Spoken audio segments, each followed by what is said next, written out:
ನಮಸ್ಕಾರ ವೀಕ್ಷಕರೇ, speed health plus ಕಾರ್ಯಕ್ರಮಕ್ಕೆ ಸ್ವಾಗತ. ನಾನು ಕುಸುಮಾ ಶೆಟ್ಟಿ. ಕ್ಯಾನ್ಸರ್ ನಿವಾರಣೆಗೆ ಸಿರಿಧಾನ್ಯಗಳಿಂದ ಪ್ರಯೋಜನ ಇದೆಯಾ? ಸಂಶೋಧನೆಗಳು ಕೂಡ ದೃಢಪಡಿಸ್ತಾ ಇದೆ.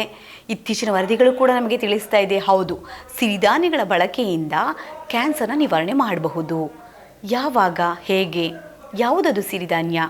ಹೌದು, ಮೊದಲಿಗೆ ನಾವು ಕೇಳಿರ್ತೀವಿ ಸಿರಿಧಾನ್ಯಗಳು ಯಾಕೆ ಬಳಸಬೇಕು. ಮರಳಿಗೂಡಿಗೆ ಇದು ನಮ್ಮ ತಾತ ಮುತ್ತಾದ ಅಜ್ಜಿ ಎಲ್ಲರೂ ಕೂಡ ಬಳಸಿದಂತಹ ಒಂದು ಧಾನ್ಯ, ಸಿರಿಧಾನ್ಯ ಅದು. ಆದರೆ ಇವತ್ತಿನ ದಿನದಲ್ಲಿ ನಾವೆಲ್ಲರೂ ಕೂಡ ಪಾಲಿಶ್ಡ್ ರೈಸ್, ಗೋಧಿ, ಈ ರೀತಿಯಾದಂಥ ಓಟ್ಸ್ ಇಂಥ ಒಂದು ಬಳಕೆನ ಜಾಸ್ತಿ ಮಾಡೋದಕ್ಕೆ ಶುರುವಾದ್ವಿ. ಸೊ ಈ ಒಂದು ಸಿರಿಧಾನ್ಯವನ್ನು ಮರ್ತೋಗ್ಬಿಟ್ಟಿದ್ವಿ. ಆದರೆ ಸಿರಿಧಾನ್ಯವನ್ನು ಯಾಕೆ ಬಳಸಬೇಕು? ಅಕ್ಕಿ ಮತ್ತು ಗೋಧಿಯನ್ನು ಬಳಸಿದಾಗ ಯಾಕೆ ಅದು ಕ್ಯಾನ್ಸರ್ಗೆ ದಾರಿ ಮಾಡಿಕೊಡುತ್ತೆ, ಅಥವಾ ಅದ್ರ ಬಳಕೆಯಿಂದ ಬೇರೆ ಇನ್ನಿತರ ಸಮಸ್ಯೆಗಳು ಬರುತ್ತೆ ಅಂತ ಯೋಚನೆ ಮಾಡಬಹುದು.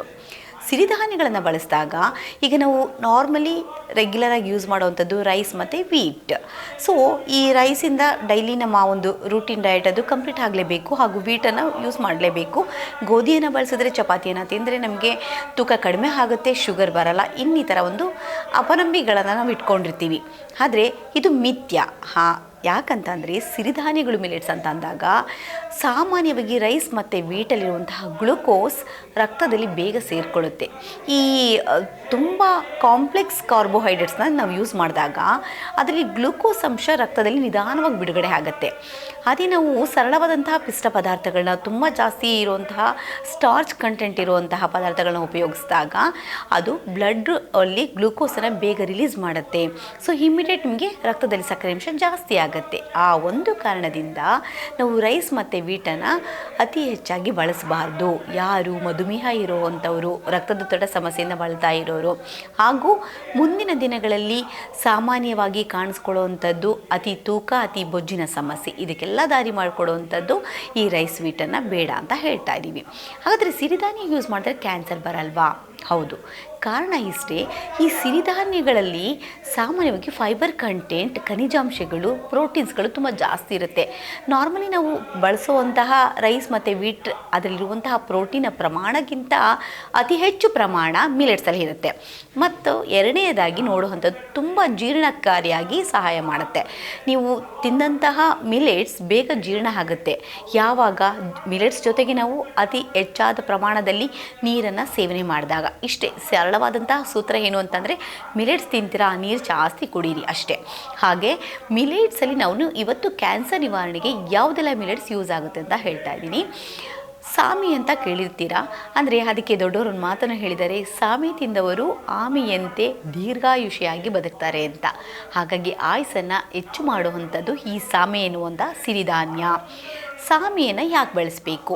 ಸಾಮೆಯಲ್ಲಿ ಇರುವಂಥದ್ದು ಯಾವ ಅಂಶ ಅಂತ ನೀವು ಯೋಚನೆ ಮಾಡಿದ್ರೆ, ಸಾಮಾನ್ಯವಾಗಿ ಸಾಮೆಯನ್ನು ಬರಗಾಲದಲ್ಲಿ ಬೆಳೆಯುವಂತಹ ಬೆಳೆ ಅಂತಲೇ ಕರೀತಾರೆ. ಅಷ್ಟೇ ಅಲ್ಲ, ನೀರು ಎಂಥ ಟೈಮಲ್ಲಾದರೂ ಬೆಳ್ಕೊಬಿಡುತ್ತೆ. ಸ್ಪೆಷಲಿ ನಮ್ಮ ದಕ್ಷಿಣ ಭಾರತದಲ್ಲಿ, ಸೌತ್ ಇಂಡಿಯಾದಲ್ಲಿ ರಾಗಿ ಜೊತೆಗೆ ಬೆಳೆಯುವಂಥದ್ದು. ಸೊ ಬೇರೆ ಇನ್ನಿತರ ಧಾನ್ಯಗಳು ಬೆಳೆಸಿದಾಗ ಅದ್ರ ಜೊತೆಗೆ ಸಾಮೆ ಹಾಕ್ಬಿಡ್ತಾರೆ. ಅದಕ್ಕೇನು ತುಂಬ ಹೆಚ್ಚು ನೀರು ಬೇಕಾಗಿಲ್ಲ, ಅಥವಾ ಅದಕ್ಕೆ ಹೆಚ್ಚು ಸಮಯ ಬೇಕಾಗಿಲ್ಲ, ಬೇಗ ಬರುವಂಥದ್ದು ಸಾಮೆ. ಸೊ ಹಾಗಾಗಿ ಸಾಮೆ ನಮ್ಮ ಕರ್ನಾಟಕ, ಆಂಧ್ರ ಈ ಗಡಿ ಪ್ರದೇಶಗಳಲ್ಲಿ ಸಿಗುವಂಥದ್ದು ಸಾಮೆ. ಆ ಸಾಮೆ ಒಂಥರ ನಿಮಗೆ ಒಂಥರ ಶೈನಿ ಆಗಿರುತ್ತೆ. ಅಂದರೆ ಆ ಶೇಪ್ ಒಳ್ಳೆ ರಾಗಿಯ ಹಾಗೇ ಇರುತ್ತೆ ಸಾಮೆ. ಸೊ ಹಾಗಾಗಿ ಈ ಸಾಮೆಯ ಉಪಯೋಗ ಏನು ಅಂತ ಅಂದರೆ, ಈ PCOD ಸಮಸ್ಯೆ ಯಾರಿಗಾದರೂ ಇದ್ದಲ್ಲಿ, ಎಸ್ಪೆಷಲಿ ಹೆಣ್ಮಕ್ಳಲ್ಲಿ ಕಂಡುಬರುವಂಥದ್ದು, ವಯಸ್ಸಿನ ಮಿತಿ ಇಲ್ಲದೆ ಸೊ ಯಾವುದೇ ರೀತಿಯಾದಂತಹ ಎಲ್ಲ ವರ್ಗದವರಲ್ಲೂ ಕಾಣಿಸೋವಂಥದ್ದು ಎಬೋ 18 ಇಯರ್ಸ್ ಈ PCOD ಸಮಸ್ಯೆ ಅಂಥವರಿಗೆ ಈ ಒಂದು ಸಾಮೆ ದ ಬೆಸ್ಟ್ ಫುಡ್ ಅಂತ ಹೇಳ್ತಾ ಇದ್ದೀವಿ. ಸೊ ಸಾಮೆಯಲ್ಲಿರುವಂತಹ ಅಧಿಕ ಫೈಬರ್ ಕಂಟೆಂಟ್, ನಾರಿನಂಶ ರಕ್ತದಲ್ಲಿ ಇರುವಂತಹ ಸಕ್ಕರೆ ಅಂಶವನ್ನು ಹೇರೋದಕ್ಕೆ ಬಿಡೋದಿಲ್ಲ. ಅಷ್ಟೇ ಅಲ್ಲ, ನಾವು ಇದನ್ನು ಉಪಯೋಗಿಸೋದ್ರಿಂದ ಇನ್ಸುಲಿನ್ ಅದರ ಒಂದು ಸ್ಥಿರತೆ ಆಗಿ ಮುಂದುವರ್ಕೊಂಡು ಹೋಗುತ್ತೆ, ಸ್ಥಿರವಾಗಿರುತ್ತೆ. ಅಂದರೆ ದೇರ್ ಇಸ್ ನೋ ಫ್ಲಕ್ಚುಯೇಷನ್. ಅತಿ ಹೆಚ್ಚಾಗೂ ಉತ್ಪತ್ತಿ ಆಗಲ್ಲ, ಕಡಿಮೆಯಾಗೂ ಉತ್ಪತ್ತಿ ಆಗಲ್ಲ. ಯಾವಾಗ ಇನ್ಸುಲಿನ್ ರೆಸಿಸ್ಟೆನ್ಸ್ ಅನ್ನೋದು ಬಾಡಿಯಲ್ಲಿ ಕಾಣಿಸ್ಕೊಳ್ಳುತ್ತೋ ಆ ಸಮಯದಲ್ಲಿ ನೋಡುವಂಥದ್ದು ಶುಗರ್ ಸಮಸ್ಯೆ, ಹಾಗೂ ನಾವು ನೋಡುವಂಥದ್ದು PCOD ಸಮಸ್ಯೆ. ಸೊ ಆ ಒಂದು ಕಾರಣದಿಂದ, ಅಂದರೆ ಈ PCOD ಬಂದಾಗ ಇನ್ಸುಲಿನ್ ರೆಸಿಸ್ಟೆನ್ಸ್ ಅದು ಕಾಣಿಸ್ಕೊಳ್ಳುತ್ತೆ. ಆವಾಗ ಈ ಇನ್ಸುಲಿನ್ ಪ್ರತಿರೋಧತೆ ಯಾವಾಗಿರುತ್ತೋ ಆ ಸಮಯದಲ್ಲಿ ನಾವು ಬ್ಲಡ್ ಶುಗರ್ನ ಕಂಟ್ರೋಲ್ ಮಾಡೋದಕ್ಕೆ, ನಿಯಂತ್ರಣದಲ್ಲಿ ಇಟ್ಕೊಳ್ಳೋದಕ್ಕೆ ಅಸಾಧ್ಯ.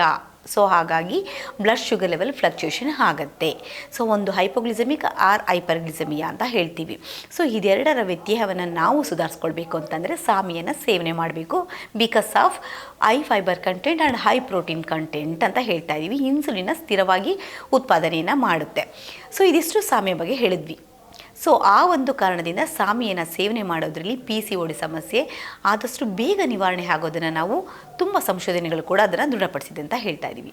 ಇವತ್ತಿನ ಸ್ಪೀಡ್ ಹೆಲ್ತ್ ಪ್ಲಸ್ ಕಾರ್ಯಕ್ರಮದಲ್ಲಿ ಈ ಒಂದು ಸಿರಿಧಾನ್ಯಗಳ ಬಳಕೆಯಿಂದ ಹೇಗೆ ನಾವು ಕ್ಯಾನ್ಸರ್ ಆಗ್ಬೋದು, PCOD ಸಮಸ್ಯೆ ಆಗ್ಬೋದು, ಡಯಾಬಿಟೀಸ್ ಆಗ್ಬೋದು, and BP and gluten related allergic symptoms ಇದನ್ನೆಲ್ಲ ಕೂಡ ಅವಾಯ್ಡ್ ಮಾಡ್ಬೋದು ಅಂತ ತಿಳಿಸ್ಕೊಡಿದ್ದೀವಿ. ನೋಡ್ತಾ ಇರಿ ಸ್ಪೀಡ್ ನ್ಯೂಸ್ ಕನ್ನಡ. ಸುದ್ದಿ ನಿಮ್ಮದು, ವೇಗ ನಮ್ಮದು.